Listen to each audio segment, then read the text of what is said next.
When someone beats you this convincingly at your home arena in Santiago Bernabéu, you just have to hold your hand up and say we're not good enough.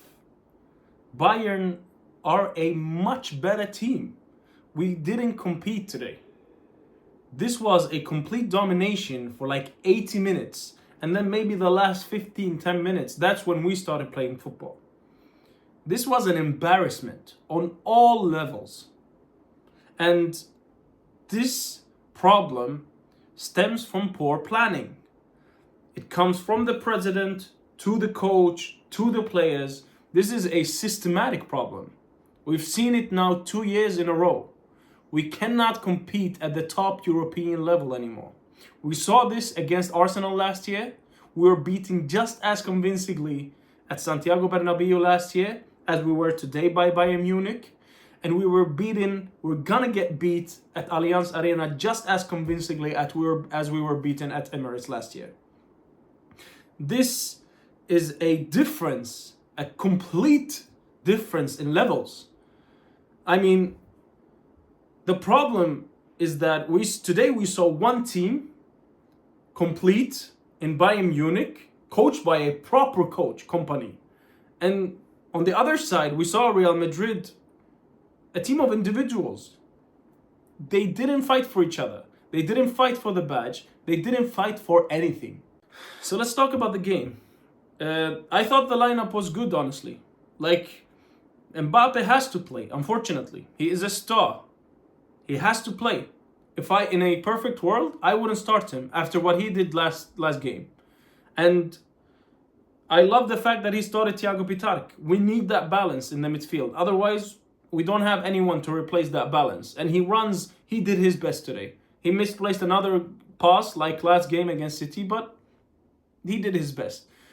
The fact that he benched Bellingham to Arda, I don't know. Some might argue, some might agree. In my opinion, I thought the lineup was as good as could be.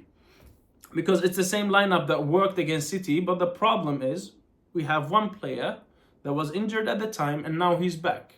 And whenever this guy plays, whenever we're facing a top team, we lose when this guy's on the pitch. And this guy's name is Kylian Mbappe. We have 2 years of evidence now. If you have two star players in Mbappe and Vinicius that cannot defend, it doesn't work in modern football. In modern football, you need 11 players that defend, attack, press, and work for each other. That's what we saw from Bayern today. Luis Diaz ran his ass off. Kane ran his ass off. Olise ran his ass off. There were 11 men fighting for each other in Bayern Munich, and there were 11 individuals trying to play football for Real Madrid. And we had no clue what we were going to do. And the problem, man, I know Mbappe scored, but 5 chances. You had 5 chances. Like 2 chances that are your typical goals. And you missed them. And you've done this repeatedly at the top level. You've done this in the Champions League final in 2020. You've done this again now. You weren't even visible against Arsenal last year. This is an embarrassment. I'm sorry. This Mbappe signing is such a conundrum because Mbappe as an individual player is probably the best in the world as just him. But when you put him in the context of a club, of a team, he destroys that team. Like, you're never going to be able to win the Champions League or the league when you're competing against a big team like Barcelona, when you have Mbappe, because the whole team has to surround itself around you, around your ego. It doesn't work. And we've seen it now, 2 years in a row, 2 years of proof. This is unacceptable. And honestly, like, if you think about it, this is in some way, this is worse than a Hazard signing. Hazard was injured all the time and so bad that it gave the chance to Vinicius to grow. The problem with Mbappe is he has to play, and when he plays, we lose. That's one of the worst signings I have seen. And then Vinicius, man. You know what? I'm just gonna say, I love you, Vini. I am always gonna defend Vini because he is Madridista in and out. I will never ask for Vini to be kicked out from the team, but that chance, man, how can you miss that chance? You were given a gift by Bayern Munich to get back into the game, and you miss that chance? That is like Higuain level. 2012 misses. And Valverde was good. I like Valverde, especially in the counter-attacks. He was honestly the only one I was proud of this game. Thiago Pittar played a good game. He tried. He ran his socks off. But this is the second time you misplace a pass right in front of the goal. You're playing with dangerous territory. Tchouaméni, 5 out of 10. He got the yellow card. And now he misses the next game. That's the only thing I saw from Tchouaméni today. And then you have... Arda Güler had a good game. I thought Bellingham was good when he came on. And maybe for the next game, I would probably start Bellingham ahead of Arda.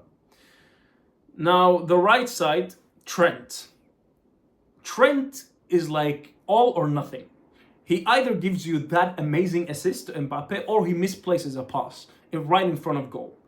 But overall, I thought Trent was one of the more positive sides of this Real Madrid team. And one of the most things that pissed me off this game is when Brahim Diaz had the ball outside of the penalty area and Trent makes the run on the right side behind the defenders and Brahim just shoots at Neuer.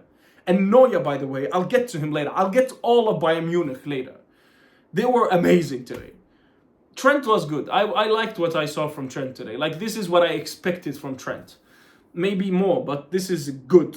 And then you have Rudiger had an alright game. It's just Bayern were too OP in attack. And you also have Huijsen had an off game. He made a good run, some late tackles.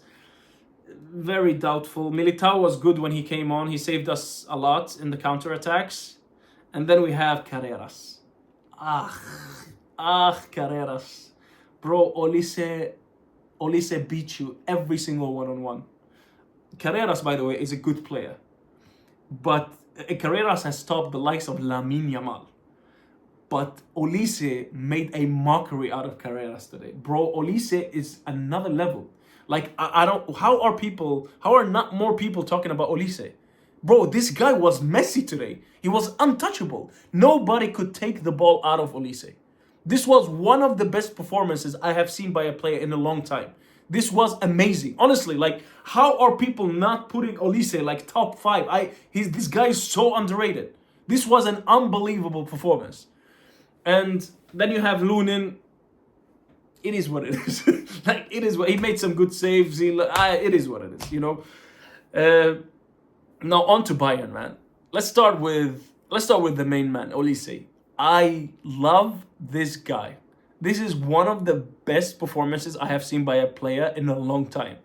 The amount of one-on-ones that he faced Carreras and beat him every single time. And Carreras is a good defender, by the way. Do not underestimate Carreras. This guy has stopped the likes of Lamine, but he could not stop Olise. Olise was untouchable. Nobody could stop him. The only way we could stop him is by tackling him. Then you have Harry Kane. Harry Kane had a very good game. He was the perfect target and he scored the most important goal. Amazing game. And honestly, I've been critical to Harry Kane before because in the past, he tends to not show up in the big occasions, in the big moments, but today he did. Luis Diaz, what an animal, man. This guy, the running that he does, the goal that he scores, the pressing, it's amazing. And then one final man. Manuel Neuer. Manuel Neuer just today proved that he is top 3 of all time. Like, he was a wall today. Vinicius couldn't touch him, Mbappe couldn't touch him, and Brahim Diaz tried. Today, Manuel Neuer, on his own, made sure that Bayern won this game. This was an amazing performance by Manuel Neuer. And in the past, the Neuer, he's like gives and takes. Like Neuer had some howlers sometimes. Like, for example, when Joselu scored the first goal against Bayern Munich back in 2024, it was Neuer that slipped it. And when Messi scored those 2 goals against Bayern Munich back in 2015, Neuer fucked up. And the same thing against Ronaldo. Ronaldo destroyed him every single time. But today, Neuer showed that he is the GOAT. And yeah, do I look forward to the second leg? I think we're going to get destroyed in the second leg. I see 3-0. We need a complete makeover in this team. And I'm sorry, Mbappe, 2 years in a row. The Real Madrid are not going to win the Champions League as long as Kylian Mbappe is the star striker for Real Madrid. And as long as Kylian Mbappe and Vinicius play together, we are not going to win the Champions League. And the problem is you cannot sell either of them. You cannot sell Mbappe and you cannot sell Vini. So this will be a continuous problem. This is not a problem that you can get rid of. So have fun, Madridistas. We're going to get fucked in the next years. And this is a problem that lies on Perez. The greatest president in Real Madrid's history and probably the greatest club president of all time. But after you had just won the Champions League 2024, you have won 2 Champions Leagues in 3 years, you go on and buy Mbappe, a player that you do not need.